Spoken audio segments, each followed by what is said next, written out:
अध्याय 197। विशाल गोलम। सफल हुए। बाधा के नष्ट होने के बाद सभी खुशी से झूम उठे। चारों बड़े संप्रदायों ने तुरंत अपनी शक्ति बहाल करने वाली औषधियां ही। उन सभी ने बहुत तेजी से दवाओं का सेवन किया। चलो अंदर चलते हैं। अब्बास ने संप्रदाय के सभी बुजुर्गों को प्रवेश करने के लिए आमंत्रित किया। सप्त तलवार संप्रदाय प्राचीन विरासत में प्रवेश करने वाला पहला संप्रदाय था। हम भी अंदर चलते हैं। फिर उनके पीछे चेरी ब्लॉसम संप्रदाय, अग्नि घाटी संप्रदाय और हिम संप्रदाय ने प्रवेश किया। स्काई प्रोफाउंड रेल्म के मध्यवर्ती और शिखर चरण के साधक अंदर चले गए, जबकि स्काई प्रोफाउंड रेल्म के शुरुआती स्तर और उससे नीचे के साधक अंदर की स्थिति सुरक्षित होने की प्रतीक्षा कर रहे थे। आर्यन भी अंदर चला गया। वो अंदर के खजाने चारों बड़े संप्रदायों के लोगों के लिए छोड़ना नहीं चाहता था। क्योंकि यहाँ रास्ता कई दिशाओं में बटा हुआ था, इसलिए सभी संप्रदाय अपना रास्ता खोजने के लिए बिखर गए। बहुत तेज गति के साथ आर्यन ने आसानी से चारों बड़े संप्रदायों के समूहों को पीछे छोड़ दिया। यहाँ अंदर बहुत सारे जाल थे जो बहुत अच्छी तरह से छिपाए गए थे। ये सभी जाल स्काई प्रोफाउंड रेल्म के शिखर चरण के साधकों को खतरा पहुंचाने के लिए पर्याप्त थे। चारों बड़े संप्रदायों के साधकों को बहुत सावधान रहना पड़ रहा था ताकि वे इन घातक जालों की चपेट में ना आ जाएं। आर्यन ने इन जालों की ज्यादा परवाह नहीं की। वो अपने सामने आने वाले जालों के बीच से आगे बढ़ता रहा। वो मूल्यवान वस्तुओं या खजानों की तलाश में इधर उधर भटकता रहा। कुछ मिनटों तक घूमने के बाद आर्यन को कोई भी मूल्यवान वस्तु या खजाना नहीं मिला। ये क्या है? कमरे का सारा सामान खाली क्यों है? अंदर कुछ भी नहीं है। आर्यन ने इस जगह के दर्जनों कमरों की जांच की थी। उसके द्वारा जांचे गए सभी कमरे खाली थे। कमरों में केवल धूल और कचरा था। आर्यन ने आगे बढ़ने का फैसला किया। चाहे कुछ भी हो, उसे कुछ मूल्यवान प्राप्त करना ही था। इतनी लंबी यात्रा के बाद वो खाली हाथ वापस नहीं जाना चाहता था। अचानक आर्यन रुक गया। उसके सामने पत्थर के फर्श से कुछ बाहर आने लगा। ये चट्टानें सतह पर उठने लगीं और एक बड़े राक्षस का आकार ले लिया। ये एक गोलम, पत्थरों से बना राक्षस, जादुई जीव था। इस राक्षस की ऊंचाई और चौड़ाई लगभग 3 गुणित 1.5 मीटर थी। गोलम की रक्षा प्रणाली बहुत मजबूत होती है और हमला भी काफी शक्तिशाली होता है। उनकी कमजोरी उनकी बहुत धीमी गति है। वहां 20 से अधिक गोलम जादुई जीव थे जिन्होंने आर्यन का रास्ता रोक दिया था। गोलमों का ये झुंड स्काई प्रोफाउंड रेल्म के 7वें चरण पर था। गोलमों का झुंड आर्यन की ओर बढ़ने लगा। उनके दौड़ने से आर्यन के आसपास की जमीन कांपने लगी, क्योंकि इन राक्षसों का वजन बहुत भारी था। मेरी नजरों से दूर हो जाओ। आर्यन की मन की स्थिति अभी अच्छी नहीं थी। उसे अभी तक कोई मूल्यवान वस्तु या खजाना नहीं मिला था, और अब ये बदसूरत राक्षस उसका रास्ता रोकने की हिम्मत कर रहे हैं। धम धम धम। आर्यन ने गोलमों के इस झुंड को मारकर टुकड़े टुकड़े कर दिया। 15 गोलम जो नष्ट नहीं हुए थे, वे पीछे हट गए। वे जान गए थे कि आर्यन उनसे कहीं अधिक शक्तिशाली था। उन 15 गोलमों ने मिलकर एक ऐसे गोलम का रूप लेना शुरू कर दिया जो पहले से कहीं अधिक विशाल था। अब इस विशाल गोलम की ऊंचाई लगभग 20 मीटर और चौड़ाई 10 मीटर थी। शक्ति मिलाने के बाद गोलम की ताकत बहुत तेजी से बढ़ी। अब वो विशाल गोलम राक्षस अर्थ प्रोफाउंड रेल्म के 10वें स्तर पर था। गोलम की सांसें किसी धूम्रपान करने वाले व्यक्ति की तरह निकल रही थीं। उसकी आंखें खून की तरह लाल थीं। अब वो विशाल गोलम बहुत डरावना लग रहा था। तो तुम लोगों ने अपनी ताकत एकजुट कर ली है? ठीक है, चाहे तुम कितने भी महान क्यों ना हो, मैं तुम्हें कुचलकर टुकड़े टुकड़े कर दूंगा। आर्यन ने अपना मुक्का कसा। दहाड़। गोलम राक्षस दहाड़ा। ऐसा लगा जैसे उसे आर्यन की बात समझ आ गई हो। गोलम ने एक हाथ उठाया। उसका इरादा नीचे मौजूद आर्यन को कुचलने का था। बूम। गोलम ने आर्यन पर बहुत जोर से प्रहार किया। आर्यन के आसपास का पत्थर का फर्श बहुत शक्तिशाली ताकत से टकराया, लेकिन अजीब बात यह थी कि विशाल गोलम के हमले से फर्श को बिल्कुल भी नुकसान नहीं पहुंचा। इस विशाल शक्ति के साथ फर्श को तो नष्ट हो जाना चाहिए था। गोलम राक्षस ने अपना हाथ वापस खींचने की कोशिश की, लेकिन ऐसा करते समय उसका हाथ किसी चीज द्वारा जकड़ा हुआ महसूस हुआ। विशाल गोलम के हाथ के नीचे आर्यन ने उस पत्थर के हाथ को बहुत मजबूती से पकड़ा हुआ था। खुद को तैयार करो। आर्यन ने राक्षस गोलम के हाथ को खींचा और फिर उसे फर्श पर दे मारा। ये एक बहुत ही दुर्लभ दृश्य था। एक छोटा सा इंसान 20 मीटर के विशाल राक्षस को पटक रहा था। धम। विशाल गोलम राक्षस को आर्यन ने बहुत जोर से पटका। शरीर बहुत बड़ा होने के कारण विशाल गोलम को वापस उठने में कठिनाई हो रही थी। आर्यन विशाल गोलम के सिर के ऊपर चढ़ गया। बड़े राक्षस, लगता है तुम्हें एक प्रतिद्वंद्वी की तलाश है। आर्यन ने राक्षस के सिर को कई बार थपथपाया। विशाल गोलम क्रोधित हो गया। उसका शरीर नरम दिखने वाले पत्थर में बदलने लगा। ये चीज आर्यन के शरीर को लपेटने लगी। आर्यन अब विशाल गोलम के शरीर के अंदर था, जो अब एक गोल मार्बल की तरह दिख रहा था। धीरे धीरे गोलम का शरीर सिकुड़ने लगा। ऐसा लगा जैसे वो आर्यन के शरीर को कुचलकर टुकड़े टुकड़े करना चाहता हो। Breaking the meteor blow. Boom. Aryan ने अंदर से विशाल गोलम के शरीर को नष्ट कर दिया। विशाल गोलम का शरीर सैकड़ों टुकड़ों में टूटकर हर तरफ बिखर गया। धमाक धमाक धमाक। गोलम के शरीर के अंगों के गिरने की आवाज किसी गुफा के डहने जैसी लग रही थी। आर्यन विशाल गोलम के शरीर के मलबे के बीच खड़ा था। उसने चारों तरफ देखा, वो मलबे के ढेर में कुछ ढूंढ रहा था। इस गोलम का एक कोर यानी कंध होना चाहिए था। लेखक नोट: कोर जादुई जीवों का केंद्र होता है। इसके कई कार्य होते हैं, जैसे जादुई कलाकृतियां या दवाएं बनाना। साधकों की दुनिया में इसे काफी ऊंची कीमत पर बेचा जा सकता है। आर्यन ने पत्थर के मलबे को फाड़ दिया। कुछ देर खोजने के बाद उसे उस विशाल गोलम का कोर मिल गया। उसे केवल एक ही कोर मिला। ऐसा लगा जैसे शुरू से ही वे 20 गोलम एक ही इकाई थे, जो केवल बड़ी संख्या में लड़ने के लिए विभाजित हुए थे। आर्यन ने वो कोर लिया और उसे परिद्वार के भंडार कक्ष में रख दिया। बुरा नहीं है, कम से कम मुझे कुछ तो मिला। ये कुछ न मिलने से बेहतर था। आर्यन ने अपनी यात्रा जारी रखी। वो जानना चाहता था कि आगे क्या है। वो काफी देर तक चला।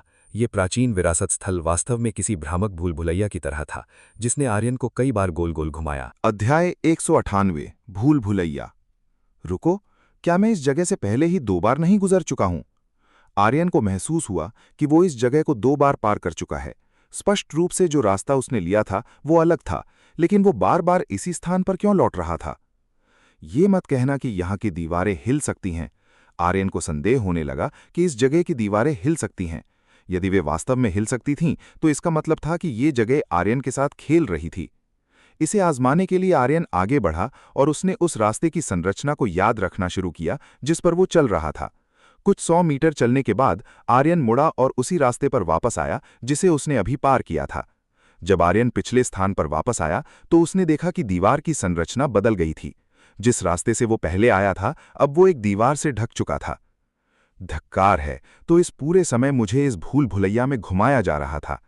आर्यन ने उम्मीद नहीं की थी कि ये जगह उसके साथ ऐसा खेल खेलेगी। ठीक है, मैं इस दीवार को नष्ट कर दूंगा। यदि ऐसा है तो आर्यन को बस अपने सामने की सभी दीवारों को तोड़ना होगा ताकि वो आसानी से बाहर निकलने का रास्ता खोज सके। Breaking the meteor blue. Aryan ने इस दीवार को नष्ट करने के लिए अपनी तकनीक का इस्तेमाल किया। धम! एक बहुत तेज धमाका हुआ। अजीब बात यह थी कि उस गर्जनापूर्ण हमले के बावजूद आर्यन के सामने की दीवार पर एक खरोंच तक नहीं आई। क्या? आर्यन ये देखकर काफी हैरान रह गया कि जिस दीवार पर उसने अभी प्रहार किया था उस पर कोई असर नहीं हुआ। यह बहुत अजीब था। मैं एक बार फिर कोशिश करूंगा। आर्यन एक बार और प्रयास करना चाहता था और इस बार वो अपनी शक्ति को बिल्कुल नहीं रोकेगा। Breaking the meteor blow. धम! इस बार का धमाका पिछली बार की तुलना में कहीं ज्यादा शक्तिशाली था, लेकिन आर्यन द्वारा लगाई गई पूरी शक्ति के बावजूद वो दीवार बिना किसी खरोंच के खड़ी रही। धिक्कार है, ये किस तरह की दीवार है? इस जगह की दीवार बहुत अजीब थी। ये पृथ्वी की सभी चट्टानों से कहीं अधिक कठोर थी। आर्यन ने एक बार फिर कोशिश करने का इरादा किया। इस बार वो एक अन्य तकनीक का उपयोग करने और अपनी अग्नि नस यानी फ्लेम वेन खोलने की सोच रहा था। मास्टर, आप जो करेंगे वो व्यर्थ होगा, अवनी ने आर्यन के मन में कहा। तुम्हारे कहने का क्या मतलब है? आर्यन जानना चाहता था कि अवनी का क्या इरादा है। आपको पता होना चाहिए, इस जगह को बनाने में इस्तेमाल किए गए पत्थर देवलोक यानी गॉड रियल्म से आए हैं। हालांकि इन्हें बहुत अच्छे पत्थर नहीं कहा जा सकता, फिर भी ये दिव्य क्षेत्र के निचले चरण के साधकों के हमलों को झेलने के लिए पर्याप्त मजबूत हैं। अवनी ने इस दीवार को बनाने में इस्तेमाल किए गए पत्थरों के बारे में विस्तार से बताया। तुम्हारा मतलब है कि जिस व्यक्ति ने ये जगह बनाई थी वो देवलोक से आया था? ये सुनने के बाद आर्यन ने अनुमान लगाया कि ये विरासत छोड़ने वाला व्यक्ति निश्चित रूप से देवलोक का था। संभवतः इस जगह की बनावट को देखते हुए इसे देवलोक के किसी काफी शक्तिशाली प्राणी ने बनाया होगा। अवनी काफी समय से इस जगह को देख रही थी और उसने अंदाजा लगाया कि इस भूल भुलैया को किसने बनाया होगा। ये तो बहुत अच्छी खबर है। आर्यन काफी खुश दिखा। अगर ये सच था कि ये जगह देवलोक के किसी व्यक्ति द्वारा छोड़ी गई थी, तो निश्चित रूप से यहाँ बहुत सारा खजाना छिपा होगा। इसने आर्यन के भीतर इस भूल भुलैया को जीतने की उत्सुकता और बढ़ा दी। तो क्या तुम जानती हो कि इस भूल भुलैया का निकास द्वार कहाँ है? आर्यन ने अवनी से पूछा। चूंकि अवनी का ज्ञान उससे कहीं अधिक विस्तृत था, इसलिए उसके पास कोई ना कोई रास्ता होना चाहिए था। मास्टर, ये थोड़ा कठिन है। मैं उस कोर एरे यानी मुख्य ऊर्जा केंद्र को नहीं ढूंढ पा रही हूं। आपको इसे खुद ही खोजना होगा। ऐसा लग रहा था कि किसी शक्ति ने उस केंद्र के स्थान को छिपा दिया है। खैर, कोई बात नहीं, मैं इसे खुद ही ढूंढ लूंगा। चूंकि अवनी को पता नहीं था, इसलिए आर्यन ने खुद रास्ता खोजने का फैसला किया। उसने एक तरीका आजमाना चाहा। वो बहुत तेजी से उड़ने लगा। आर्यन का विचार सरल था। यदि वो दीवार की गति से अधिक तेज हो सके तो शायद वो यहां से बाहर निकल पाए। उसे लगा कि ये तरीका आजमाने लायक है। दूसरी ओर चेरी ब्लॉसम संप्रदाय के ग्रुप की स्थिति अच्छी नहीं लग रही थी। वे सभी काफी बुरी तरह घायल दिख रहे थे। उन्हें रक्त व्याघ्र यानी ब्लड टाइगर नामक एक जादुई जीव के हमले ने घायल कर दिया था। ये जादुई जीव लाल रंग के बालों और काले पैटर्न वाला होता है। ये बहुत तेज और अपने शिकार पर हमला करने में बहुत क्रूर होता है। चेरी ब्लॉसम संप्रदाय की वर्तमान शक्ति के साथ उन्हें भारी नुकसान उठाना पड़ा। यदि वे 1-2 होते तो शायद वे संभाल लेते, लेकिन अभी उनका सामना 15 रक्त व्याघ्र के झुंड से हुआ था, जिन्होंने कंचन और संप्रदाय की अन्य महिलाओं को आसानी से दबा दिया था। लड़ने में असमर्थ होने के कारण वे क्षयों वहां से भागने को मजबूर हो गए। दुर्भाग्य से उनके घावों से निकलने वाले खून का उपयोग रक्त व्याघ्रों ने उनके स्थान का पता लगाने के लिए किया। ये जीव खून के प्रति बहुत संवेदनशील होते हैं और मीलों दूर से खून की गंध सूंघ सकते हैं। आप सभी निकास का रास्ता खोजें, मैं इस जादुई महाराष्ट्र के झुंड का ध्यान भटकाती हूं। कंचन ने 5 बुजुर्गों को तुरंत यहां से छोड़ने के लिए कहा। यदि वे यहां रुके रहे तो वे निश्चित रूप से मारे जाएंगे। दीदी, लेकिन आपका क्या होगा? चारों महिलाएं कंचन की स्थिति को लेकर चिंतित थीं। कोई और रास्ता नहीं है, ये हम सब के मरने से बेहतर है। जल्दी यहां से निकलो, कंचन ने कड़े स्वर में आदेश दिया।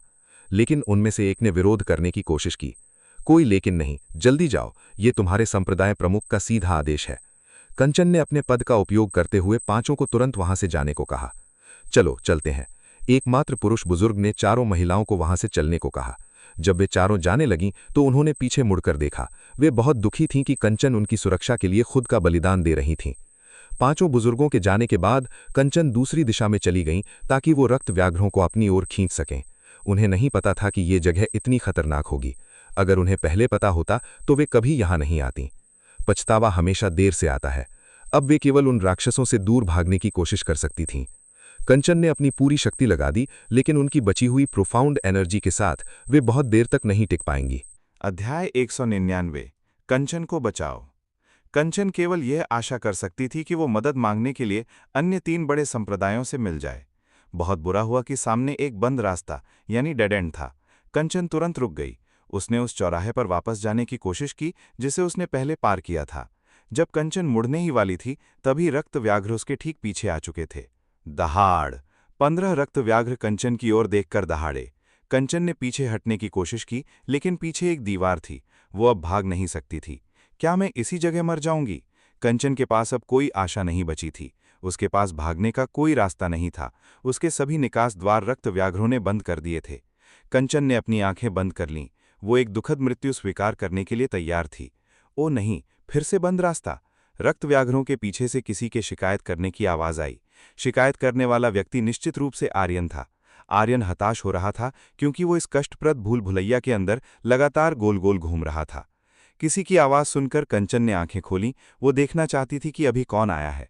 कंचन ने देखा कि ये व्यक्ति आर्यन था। भले ही आर्यन ने अपनी शक्ल छिपाने के लिए बांस की टोपी पहनी थी, फिर भी कंचन उसे थोड़ा पहचान सकती थी। कंचन को याद आने लगा कि कल रात क्या हुआ था। उसके लिए कल की रात ऐसी थी जिसे वो इस जीवन में कभी नहीं भूल सकती थी। भले ही वो केवल एक मसाज थी, लेकिन आर्यन की तकनीक का स्वाद दुनिया में सबसे महान था।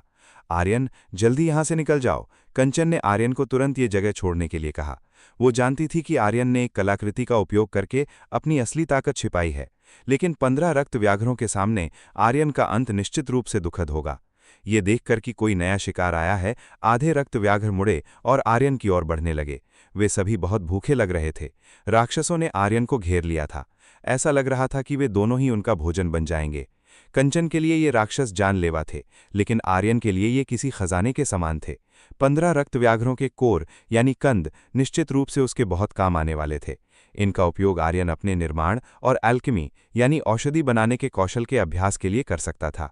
आर्यन आगे बढ़ा और राक्षसों को मारने के लिए तैयार हो गया। सावधान! ये देखकर कि आर्यन क्या करने जा रहा है, कंचन ने उसे रोकने की कोशिश की। आर्यन आगे बढ़ा और रक्त व्याघ्रों के झुंड पर हमला कर दिया। कंचन को लगा कि आर्यन जो कर रहा है वो व्यर्थ है और वो निश्चित रूप से हार जाएगा। उसने अपनी आंखें बंद कर लीं। वो आगे जो होने वाला था उसे देखने की हिम्मत नहीं जुटा पा रही थी। धम धम धम लड़ाई की आवाज गूंजने लगी। लड़ाई बहुत छोटी थी। वातावरण फिर से शांत होने में केवल कुछ ही सेकंड लगे। कंचन ने निश्चित रूप से सुना कि लड़ाई खत्म हो गई है। उसने थोड़ा झांक कर देखना चाहा कि क्या हुआ है। जब उसने आंखें खोली तो उसने वो देखा जिसकी उसने कभी कल्पना भी नहीं की थी। अभी 15 रक्त व्याघ्रों का ढेर आर्यन के सामने था।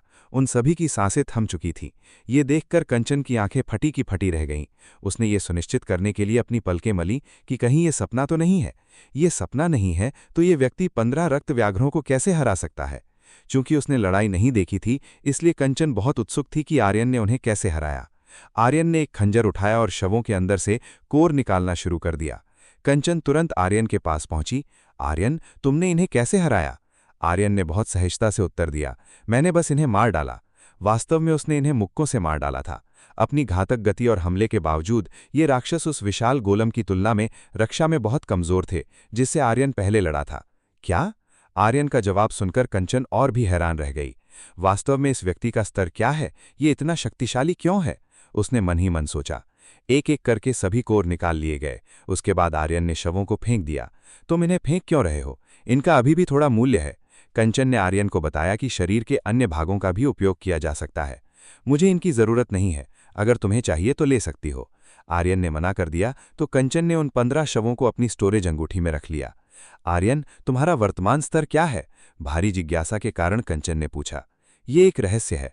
आर्यन उसकी ओर देखकर मुस्कुराया। वो अपना स्तर नहीं बताना चाहता था। कंजूस। उत्तर सुनकर कंचन ने असंतोष में अपने गाल फुला लिए। आर्यन ने उसके गुस्से को नजरअंदाज किया और कहा, तुम्हें अपने घावों का इलाज कर लेना चाहिए और ये कपड़े बदल लेने चाहिए। आर्यन ने परिद्वार के भंडार कक्ष से एक मरहम निकाला। इसे लगाओ, इससे तुम्हारे घाव जल्दी भर जाएंगे और कोई निशान भी नहीं रहेगा। उसने वो मरहम कंचन को थमा दिया।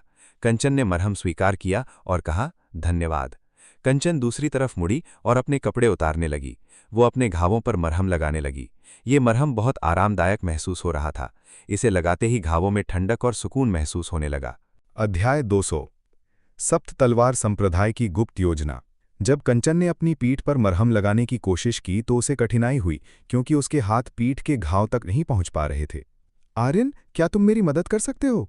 कंचन ने अपनी पीठ पर मरहम लगाने के लिए आर्यन से मदद मांगी। आर्यन ने कंचन के हाथ से मरहम लिया और उसकी सफ़ेद और कोमल पीठ पर लगाना शुरू कर दिया। इस बार कंचन ने आर्यन को बिल्कुल नहीं चिढ़ाया। उसने बहुत ईमानदारी से मदद मांगी थी। शायद जीवन और मृत्यु की स्थिति का सामना करने के कारण कंचन हमेशा की तरह आर्यन को लुभाने की स्थिति में नहीं थी। जब आर्यन की उंगलियों ने उसे छुआ तो कंचन का शरीर थोड़ा कांप उठा। ये कंपन दर्द के कारण नहीं था। उसे महसूस हुआ कि आर्यन के हाथों में कोई जादुई शक्ति है जो स्पर्श मात्र से किसी स्त्री को उत्तेजित कर सकती है। शायद ऐसा इसलिए था क्योंकि कंचन महिला हृदय सूत्र तकनीक का अभ्यास करती थी, और जब उसका सामना आर्यन की हृदय तकनीक से हुआ तो दोनों के बीच एक अलग ही संबंध बन गया। ठीक है, सब हो गया। आर्यन ने कंचन के घाव पर मरहम लगा दिया था। कुछ ही क्षणों में कंचन के सभी घाव भर गए और बिना कोई निशान छोड़े गायब हो गए। आर्यन की दवा बहुत प्रभावी थी। ये कैसी दवा है? इसका प्रभाव तो असाधारण है। कंचन ने मरहम की प्रशंसा की। उसने कभी ऐसा मरहम नहीं देखा था जो इतनी तेजी से घावों को ठीक कर सके। जाहिर है बाहरी घावों के इलाज के लिए मरहम है, आर्यन ने जवाब दिया। वास्तव में ये उत्पाद आर्यन ने खुद नहीं बनाया था। ये वसंत ने उसे कठिन प्रशिक्षण के दौरान घावों को भरने के लिए दिया था। ये मरहम बहुत प्रभावशाली था। अभ्यास के दौरान आर्यन को लगने वाली सभी चोटें इससे आसानी से ठीक हो जाती थीं। दूसरी तरफ मुड़ो, मुझे कपड़े बदलने हैं, कंचन ने आर्यन से कहा। वो अपने गंदे कपड़े बदलना चाहती थी। आर्यन ने लाचारी में अपनी पीठ कंचन की ओर कर ली। पीछे से उसे कपड़े उतारने की सरसराहट सुनाई दी। ये देखकर कि आर्यन मुड़ चुका था, कंचन ने एक सादी सफ़ेद प्राचीन महिला पोशाक ली और उसे तुरंत पहन लिया। हो गया, तुम मुड़ सकते हो, कंचन ने आर्यन को अनुमति दे दी। आर्यन मुड़ा और कंचन के वर्तमान रूप को देखा। उसने देखा कि कंचन ने एक सादी सफ़ेद पोशाक पहनी थी। सफ़ेद कपड़ों में वो एक सुंदर और मासूम अप्सरा की तरह लग रही थी। कंचन आगे आई और आर्यन के सामने खड़ी हो गई। अभी मेरी मदद करने के लिए धन्यवाद। उसने मौत के मुंह से बचाने के लिए आर्यन का आभार व्यक्त किया। कोई बात नहीं, आर्यन ने सिर हिलाया। वो कंचन की सुंदरता से थोड़ा मंत्रमुग्ध था। ये पता चला कि जब वो भड़कीले कपड़े नहीं पहनती तो कंचन और भी सुंदर दिखती है। आर्यन को खुद पर मोहित देखकर कंचन बहुत खुश हुई। अब उसे पता चल गया था कि आर्यन की पसंद कैसी है। ऐसा लगता था कि आर्यन को मासूम दिखने वाली महिलाएं पसंद थीं। अगर और कुछ नहीं है तो मैं चलता हूं। आर्यन ने यहां से बाहर निकलने का रास्ता खोजने की तैयारी की। 1 मिनट रुको, कंचन ने उसे जाने से रोका। अब क्या है? आर्यन ने पूछा। तो मैं तुम्हारा क्या करूं? आर्यन ने पूछा। जाहिर है मुझे अपने साथ ले चलो। कंचन का इरादा उसके साथ चलने का था। ठीक है, लेकिन मुझे रोकना मत। आर्यन को कंचन के साथ रास्ता खोजने में कोई आपत्ति नहीं थी। कम से कम उसके जैसी सुंदरी के साथ वो उबेगा नहीं।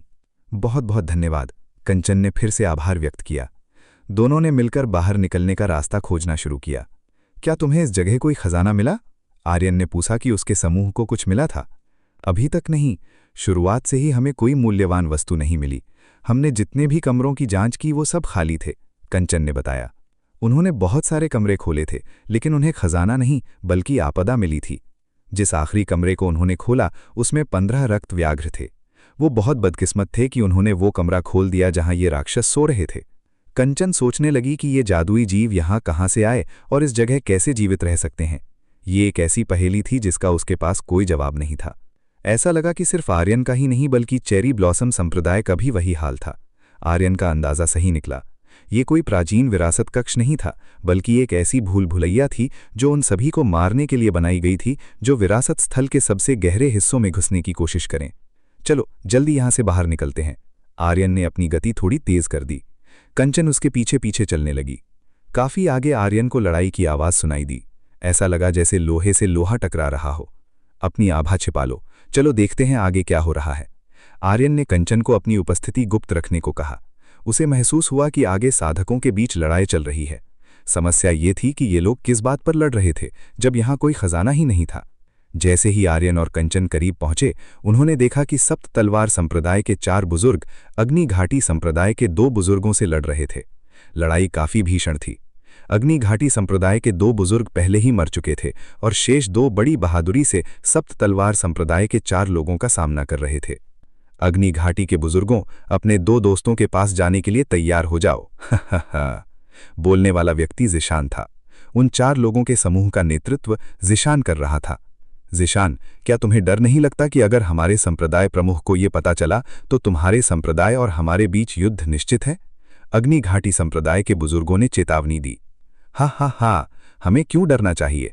शुरुआत से ही हमारा इरादा तुम सबको इस जगह से खत्म करने का था। इस तरह हम पूरे देश में सबसे शक्तिशाली संप्रदाय बन जाएंगे। जिशान जोर से हंसा। सप्त तलवार संप्रदाय का असली इरादा अन्य 3 बड़े संप्रदायों के उच्च अधिकारियों को रास्ते से हटाना था। अध्याय 201 सप्त तलवार संप्रदाय का असली चेहरा सामने आया। यह एक बहुत ही दुर्लभ अवसर था जब बड़े संप्रदायों के सभी उच्च अधिकारी एक साथ बाहर आए थे, विशेष रूप से इस स्थान पर जहां तीनों बड़े संप्रदायों के समूह एक साथ नहीं रह सकते थे। ये चेरी ब्लॉसम संप्रदाय, अग्नि घाटी संप्रदाय और हिम संप्रदाय के नेताओं को मारकर उनका सामान लूटने का सबसे सही समय था। तुम सप्त तलवार संप्रदाय के लोग वास्तव में बहुत नीच हो। अग्नि घाटी संप्रदाय के 2 बुजुर्गों ने जिशान का उपहास किया। ये लोग वास्तव में निर्लज्जी थे जो दूसरों की बदकिस्मती का फायदा उठा रहे थे। मरने वाले लोगों की बातों की हमें क्या परवाह? वैसे भी जब तुम मर जाओगे तो जो भी तुम्हें ढूंढेगा वह यही सोचेगा कि तुम यहाँ किसी जादुई राक्षस के हाथों मारे गए हो।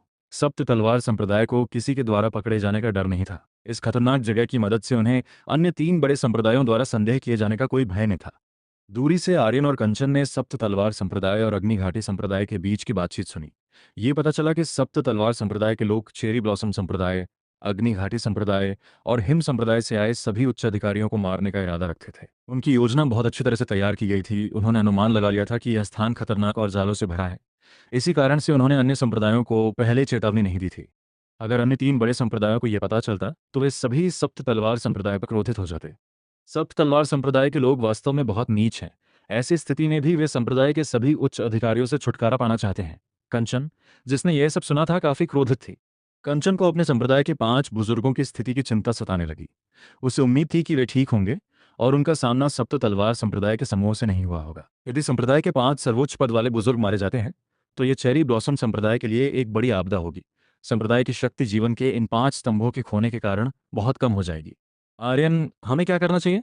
क्या हम उनकी मदद करेंगे या बस उन्हें मरते हुए देखेंगे? कंचन ने आर्यन से पूछा। कंचन खुद सप्त तलवार संप्रदाय के 4 बुजुर्गों का सामना करने की हिम्मत नहीं जुटा पा रही थी। शक्ति के मामले में वह अकेले इन चारों का मुकाबला ही कर सकती थी। चलो वहां चलते हैं। आर्य को वास्तव में इस मामले में कोई खास दिलचस्पी नहीं थी, लेकिन क्योंकि इसमें सप्त तलवार संप्रदाय शामिल था जिससे वह पहले भी टकरा चुका था, इसलिए उसे इन लोगों से छुटकारा पाने में कोई आपत्ति नहीं थी। कोई आश्चर्य नहीं कि अब्बास का बेटा और अब्बास खुद ऐसा व्यवहार करते हैं। ये पता चला कि उनके संप्रदाय के लोग ही बुरे और चालाक हैं। आर्यन और कंचन सप्त तलवार संप्रदाय और अग्नि घाटी संप्रदाय के लोग के सामने प्रकट हुए। जब वे दोनों सामने आए तो जिशान और सप्त तलवार संप्रदाय के 3 अन्य बुजुर्ग तुरंत सतर्क हो गए। आप सब यहाँ क्या कर रहे हैं? यहाँ ये शव कैसे पड़े हैं? कंचन ने तुरंत पूछा कि यहाँ क्या हो रहा है। उसने ऐसा नाटक किया जैसे उसे कुछ पता ही ना हो। संप्रदाय प्रमुख कंचन, दरअसल हम सप्त तलवार संप्रदाय के लोग गहराई में जाने का रास्ता खोज रहे थे। जब हम अपने सफर के बीच में थे तो अग्नि घाटी संप्रदाय के इन 4 बुजुर्गों ने अचानक हम पर हमला कर दिया। इसलिए हमने उनके हमले का जवाब दिया और अंत में ये अनचाही मौतें हुई। जिशान बहुत चालाक था, उसने तथ्यों को पूरी तरह पलट दिया। जिशान, तुम नीच इंसान, तुम तथ्यों को कैसे तोड़ मरोड़ सकते हो? क्या तुमने ही हम पर घात लगाकर जानलेवा हमला नहीं किया था? अग्नि घाटी संप्रदाय के 2 बुजुर्गों ने जिशान के झूठ को स्वीकार नहीं किया। एल्डर कंचन, उस बूढ़े की बकवास पर ध्यान न दे। क्या हमारे संप्रदाय और आपके संप्रदाय के बीच बहुत अच्छे संबंध नहीं है? क्या आप अग्नि घाटी संप्रदाय के उन बुजुर्गों पर विश्वास करेंगी जो एक गोली पिल बनाने के बदले हमेशा बड़ा इनाम मांगते हैं? जिशान की बातें इतनी प्रभावशाली थीं कि कोई भी उन पर विश्वास कर लेता। यदि कंचन ने पहले दोनों पक्षों के बीच की बातचीत न सुनी होती तो शायद वो वास्तव में जिशान की बातों पर भरोसा कर लेती। आर्यन ने जब जिशान की बातें सुनी तो वो थोड़ा मुस्कुराया। ये व्यक्ति बहुत खतरनाक था। वो सबके सामने अच्छा व्यवहार करता था, जबकि पीठ पीछे अपनी बहुत बुरी और नीच पहचान छिपाए रखता था। जिशान जैसे लोग ताकतवर दुश्मनों से भी ज्यादा खतरनाक होते हैं, क्योंकि ऐसे दुश्मन किसी भी समय पीछे से वार कर सकते हैं। कंचन ने जिशान की ओर सिर हिलाया, ये देखकर कि कंचन उस पर भरोसा कर रही है। जिशान ने उसकी ओर बढ़ने की हिम्मत की। अपनी पीठ के पीछे उसने एक हथियार छिपा रखा था, जो कंचन पर वार करने के लिए तैयार था। मरो। जब वह कंचन से कुछ ही कदम दूर था, जिशान ने तुरंत अपने हथियार से कंचन के हृदय को भेदने की कोशिश की। कंचन ने खुद को पहले ही तैयार कर लिया था। उसने अनुमान लगा लिया था कि जिशान उस पर अचानक हमला करेगा। उसने अपने दुपट्टे शॉल का उपयोग करके जिशान के हमले को रोक दिया। धमाक! कंचन के दुपट्टे और जिशान की तलवार के बीच टक्कर हुई। कंचन जो दुपट्टा पहने हुए थी वो उसका हथियार था। आर्यन ने देखा कि वह द्वितीय श्रेणी टियर 2 का एक हथियार था। केवल हमला रोकने तक ही नहीं, कंचन ने जिशान की छाती पर एक प्रहार भी किया।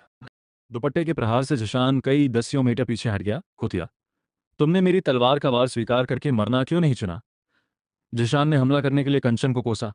तो इस पूरे समय तुम हम सबके सामने केवल अच्छे बनने का नाटक कर रहे थे, जबकि पीछे से तुम हमारे संप्रदाय को नष्ट करना चाहते हो। कंचन ने सप्त तलवार संप्रदाय के सभी लोग से कहा। जिशान फर्श से उठा। हे, ये सही है। हमारा सप्त तलवार संप्रदाय सबसे शक्तिशाली संप्रदाय बनना चाहता है। ऐसा करने के लिए हमें अन्य बड़े संप्रदायों से छुटकारा पाना होगा। अगर हम ऐसा कर पाते हैं तो हम सभी संप्रदायों के सर्वोच्च शासक होंगे और हम अपने नीचे के सभी संप्रदायों से कर ट्रिब्यूट भी वसूल सकेंगे। उसने अपनी योजना विस्तार से बताई। तुम कैसी बकवास कर रहे हो? क्या तुम अभी पहले से ही सबसे शक्तिशाली संप्रदाय नहीं हो? तुम अभी भी इससे संतुष्ट क्यों नहीं हो? कंचन ने तर्क दिया। हम अभी सबसे शक्तिशाली संप्रदाय तो हैं, लेकिन इस समय हम अभी भी तुम्हारे संप्रदाय के साथ संसाधनों का बंटवारा कर रहे हैं। एक पुरानी कहावत है कि एक ही पहाड़ पर 2 शेर नहीं रह सकते, और यहाँ तो 4 है। इसलिए हम इन 3 शेरों से छुटकारा पाना चाहते हैं ताकि हम सभी उपलब्ध संसाधनों पर एकाधिकार कर सकें। हाँ हाँ हाँ, जिशान ने वास्तव में कंचन को उपदेश देते हुए कहा।